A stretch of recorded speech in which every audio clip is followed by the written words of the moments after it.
The storm came from the east, rolling across the black sky like an angry ocean. Metal roofs shivered under the rain, and the colony lights flickered as thunder broke over Vega 9. Elias Ward stood outside his small workshop, pulling his coat tighter against the wind. He was a quiet man, an engineer who fixed machines no one cared about anymore.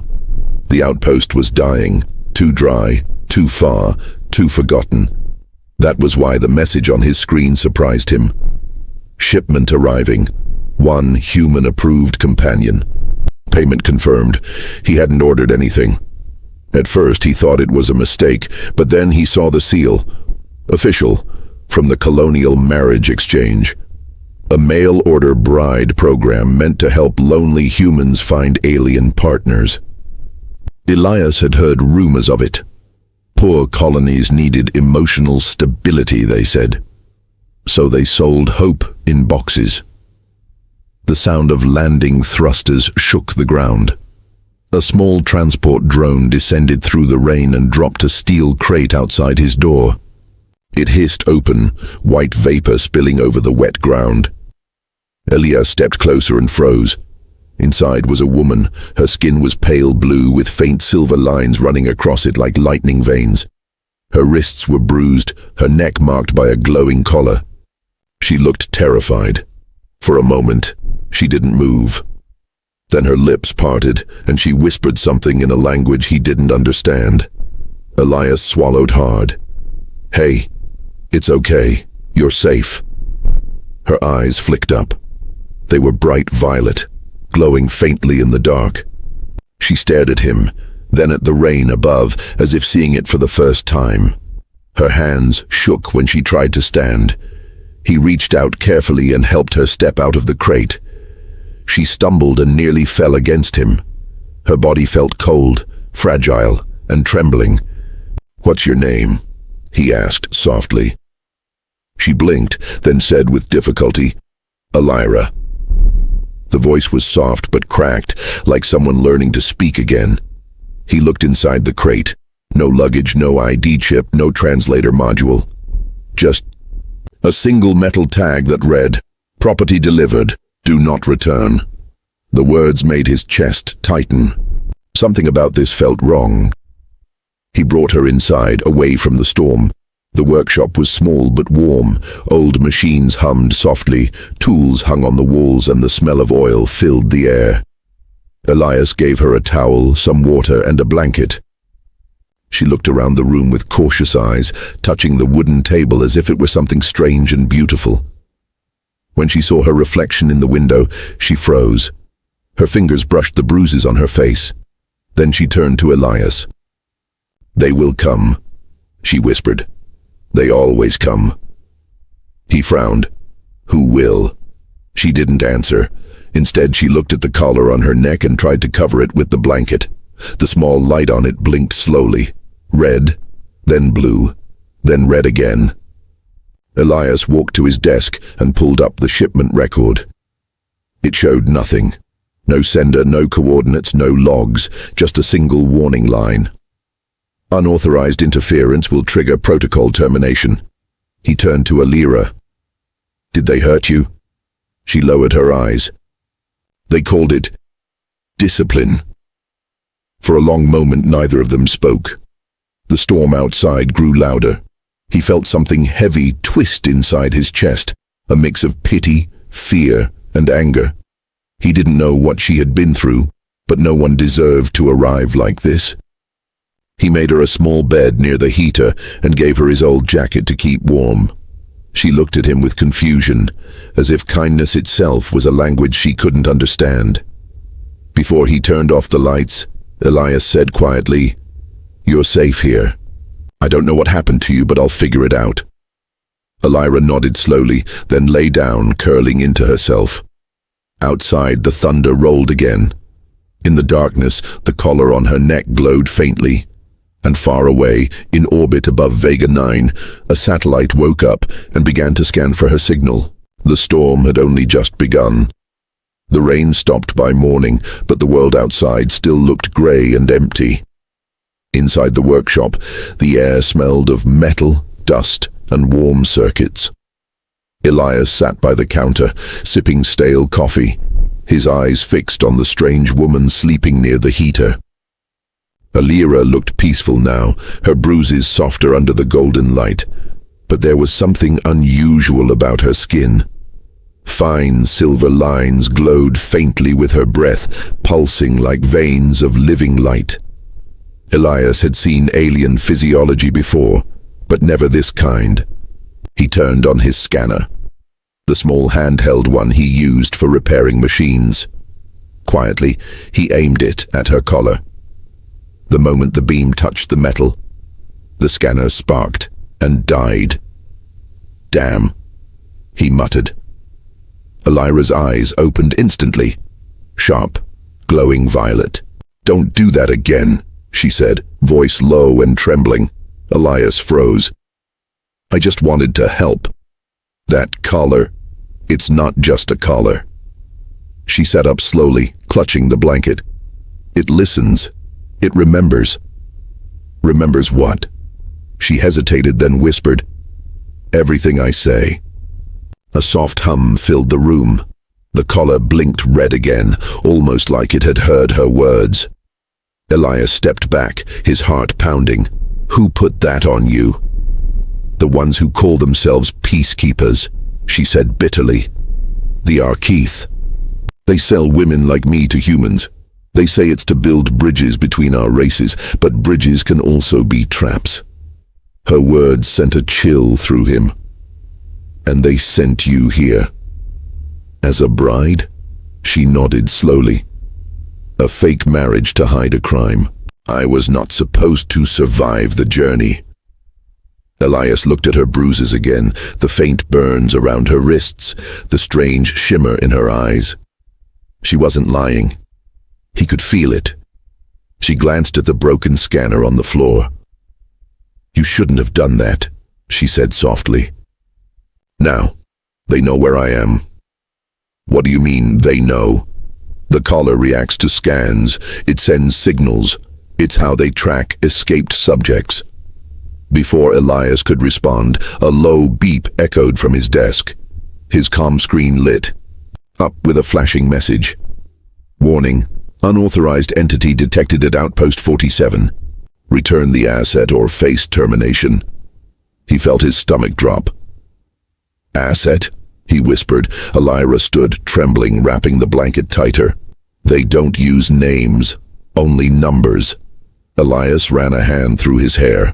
"This is insane. I didn't ask for any of this." She looked at him sadly. "No one asks for chains." For a moment, silence filled the room. The old machines hummed softly and the wind outside howled against the thin metal walls.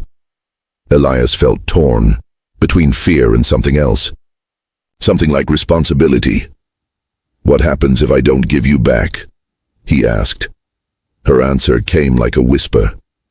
"Then they burn the colony." He stared at her. "They'd destroy an entire colony for one person." "I'm not a person to them," she said, eyes darkening. "I'm evidence." Elias walked to the window, staring at the horizon. The storm clouds were clearing, revealing the distant mining towers and the silver domes of the settlement. Somewhere out there, soldiers were probably on their way. When he turned back, Alyra was touching a rusted machine on the table.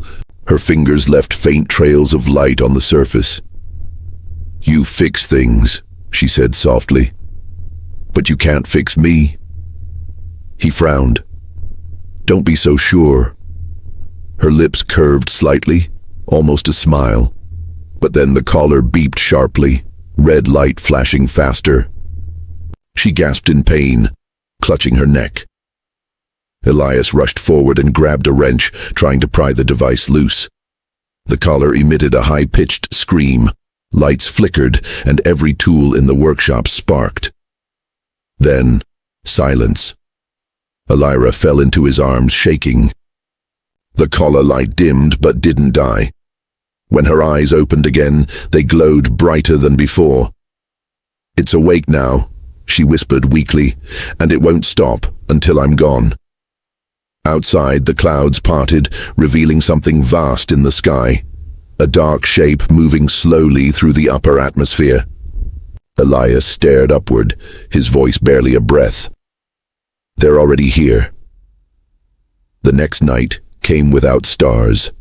Only the deep red glow of the twin moons lit the dusty horizon, and in that dim light, Elias worked quietly, his hands trembling as he examined the collar around Alyra's neck. He had already tried 10 different ways to disable it. None worked. Each time his tools touched it, the metal pulsed like a living thing. Alyra sat nearby, her violet eyes watching him with a mix of fear and curiosity. The faint silver lines across her skin glowed brighter whenever he got close. "Whoever built this," Elias muttered, "didn't design it for removal."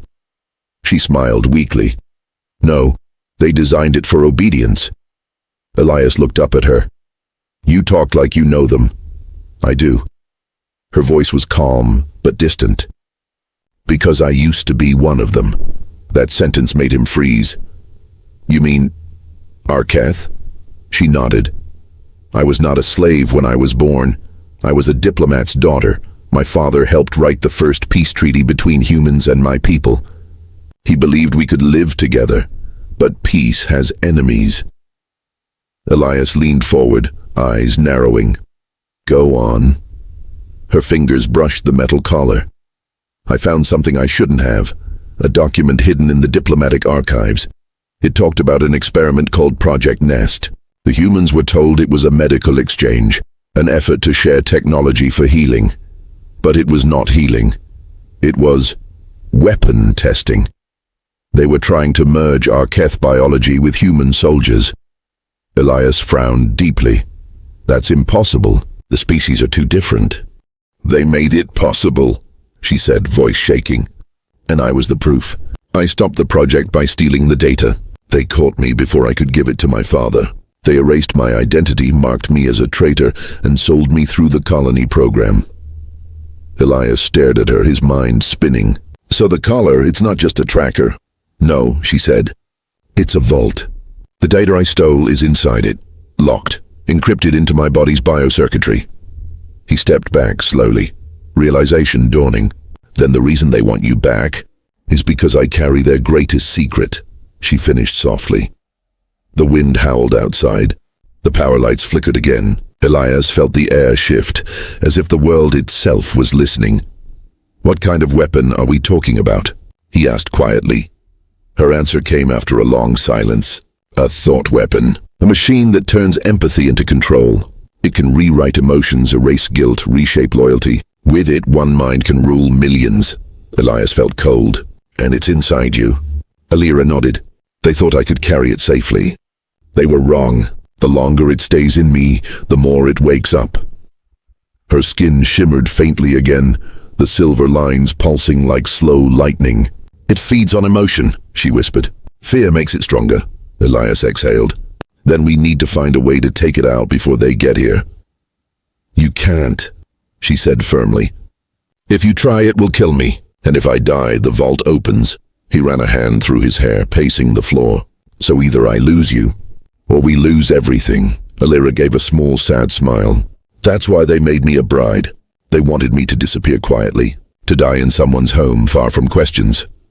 The anger in Elias's chest burned hotter. "You're not dying here," he said.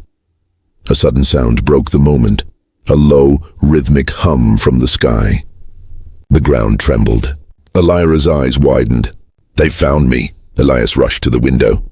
Above the colony, black dots appeared, metallic drones descending like falling stars. Their lights blinked in patterns he didn't recognize. He grabbed his plasma wrench and turned to her. "If they want you, they'll have to go through me." Alyra stood, her expression torn between fear and disbelief. "You don't understand," she said, voice trembling. "They're not just coming for me.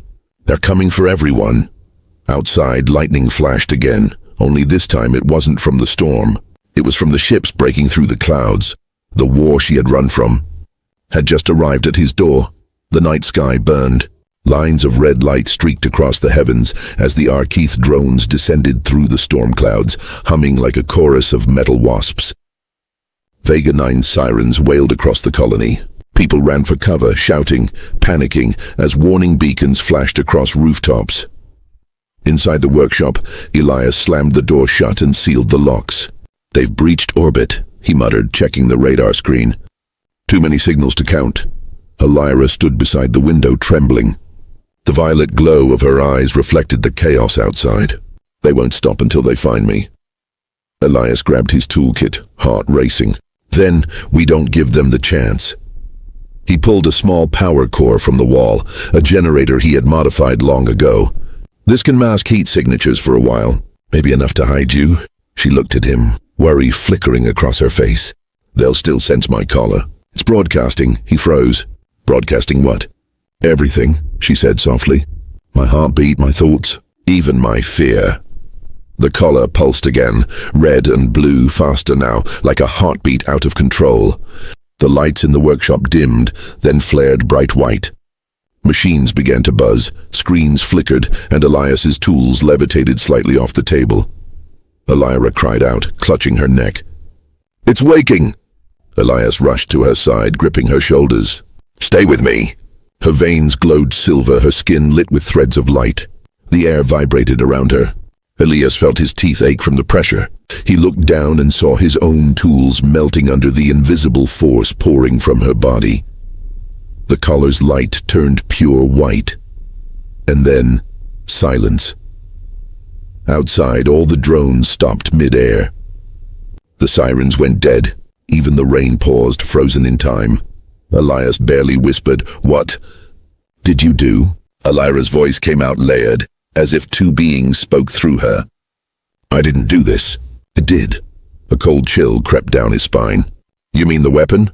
Her head tilted slightly, like she was listening to something distant. "It's speaking to me. It says it remembers its purpose." Elias's pulse quickened. "And what purpose is that?"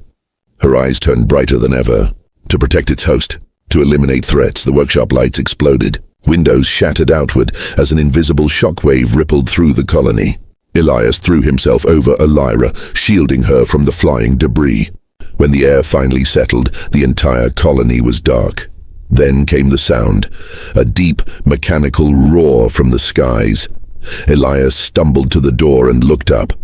The Arketh drones were falling from the air, crashing into the sand one by one, their cores flickering with strange silver flames.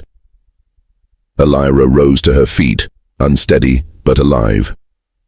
"It's controlling them," she whispered in disbelief. "It's rewriting their signals." Elias stared at her. "You mean you're controlling them?" She shook her head. "No, it's choosing sides." On the horizon, a human defense ship appeared, rising to intercept the remaining Arketh fleet. The skies glowed red again as missiles streaked upward, but halfway through the human targeting systems flickered too. Elias looked at his screen in horror. "The signal's spreading. You're not just jamming them, you're infecting everything." Alyra's voice broke, desperate. "I can't stop it." "The weapon doesn't understand peace, it only understands threats. It thinks everyone is an enemy."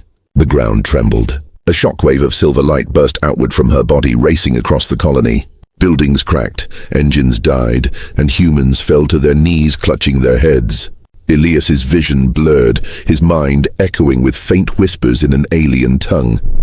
He forced himself forward, grabbing Alyra's hands. "Listen to me. You can fight it. You're stronger than what they made you." Her voice was barely a whisper. "You don't know what it's like to feel your own mind breaking apart." Elias tightened his grip. "Then don't face it alone." Something in his words cut through the noise. Alyra blinked, gasping. The glow around her began to fade. The pulse slowed. The tools dropped from the air. The silence that followed was fragile, almost holy. Elias looked outside. The colony was half in ruins, smoke curling from the sand, but the sky was clear again. The weapon's light was gone, for now. Alyra fell against his chest, exhausted. "It's only sleeping," she whispered. "But when it wakes again, it won't stop." Elias looked out the broken window at the rising dawn. "Then we need to find out what it really wants before it decides for all of us." And far above them, unseen beyond the clouds, a massive shape drifted in orbit, an Arketh mothership, turning its scanners toward the tiny outpost below. The real war was about to begin. The first light of dawn crept over the horizon, painting the red dunes of Vega 9 in golden rust. Smoke still drifted from the shattered colony towers behind them. Elias tightened his grip on the controls of his hover hauler, the old machine growling as it climbed over the dunes. Every bump jolted Alyra awake in the passenger seat. Her skin still glowed faintly beneath the torn blanket wrapped around her. She looked weak, but her eyes, those strange violet eyes, were alert. "They won't stop, Elias," she said softly. "Not after what the weapon did." He glanced at her. "We'll figure something out once we reach the ridge. I have friends in the scavenger camp. Maybe they can hide us." She looked at him with disbelief. "Hide me? There is no hiding from an empire." A distant thunder cut through her words. Elias looked back and saw dark clouds forming. No, not clouds, dropships. Dozens of them flying in formation, slicing through the morning air like steel birds. "Hold on," Elias shouted. He pushed the engine to its limit. The hauler roared forward, leaving a trail of dust and sparks. The red sand blurred beneath them. The first blast struck near their rear thruster, sending debris flying. Alyra gasped and clung to the seat. "They've locked onto the collar's frequency." Elias snarled. "Then we kill the signal." He reached under the dashboard and ripped out a coil of cables. Sparks showered his hands as he twisted wires together, forcing a static surge through the generator. The hover hauler's lights flickered, and suddenly the collar on Alyra's neck glowed bright white. "Elias, wait!" A wave of energy exploded from the hauler, shattering the drones nearest them. The sky burst into silver fragments, scattering like stars. For a brief moment, silence. Then the sand around them began to move. A shadow rose from beneath the dunes, massive, shifting, alive. It wasn't a ship. It was a burrowing war machine, an ancient Arketh automaton reawakened by the signal. Its armor was cracked and corroded, but its sensors burned red as it emerged from the earth like a beast. Alyra's voice trembled. "That's an old Guardian unit. They use them to erase entire colonies." "Then let's make sure it forgets us," Elias muttered. He swerved the hauler hard to the right as the machine fired a plasma bolt that vaporized the sand where they'd been seconds before. The dunes shook violently. He pushed the hauler up a steep slope, engines screaming. Alyra closed her eyes, focusing. The silver lines on her skin glowed brighter. "I can confuse its sensors." For a moment, Elias saw the giant machine pause mid-step, its head tilting. The light in its core flickered uncertainly. "Whatever you're doing, keep doing it." She gritted her teeth. "It's fighting me." The sky darkened again as another formation of ships arrived overhead. Elias looked up and saw both human and Arketh fighters exchanging fire. The war had come faster than he feared. Missiles streaked across the horizon, lighting up the desert like a false sunrise. Through the chaos, Alyra's voice broke, weak but steady. "Elias, you should leave me." He turned sharply toward her. "What? You don't understand. I can feel it inside me, the weapon. It's adapting. It's reading every threat, rewriting every defense. If I stay with you, it will target you too." Elias clenched his jaw, eyes hard. "You're not some weapon to abandon in the sand." She looked at him, tears forming. "Then you'll die for me." He met her gaze, his voice low but sure. "Then I die for a reason." The hauler crested the final ridge. Below them stretched a sea of rust-red dunes, and in the distance a glimmering blue lake, rare water in the wasteland. "That's it," Elias said. "If we reach that basin, the static from the mineral fields might block their scanners." The Guardian roared behind them, sand spilling from its massive claws as it gave chase. Alyra leaned forward, her skin blazing with light. "I can draw its fire. You need to drive." Elias gripped the wheel tighter. "No deals. We both make it." The war machine fired again. The blast hit the ridge beside them, sending the hauler flying. Metal screamed as they crashed down the slope, tumbling through the sand. When the dust cleared, Elias groaned, blood on his forehead. Alyra crawled toward him, coughing, her collar flickering weakly.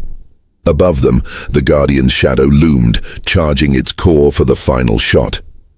Alyra's eyes filled with light. It's time I show them what they created. The silver circuits across her body ignited, spreading like fire through her veins. She rose slowly, facing the metal giant alone. Elias watched helplessly as she raised her hand toward the sky. A flash of light, brighter than the sun, consumed the dunes.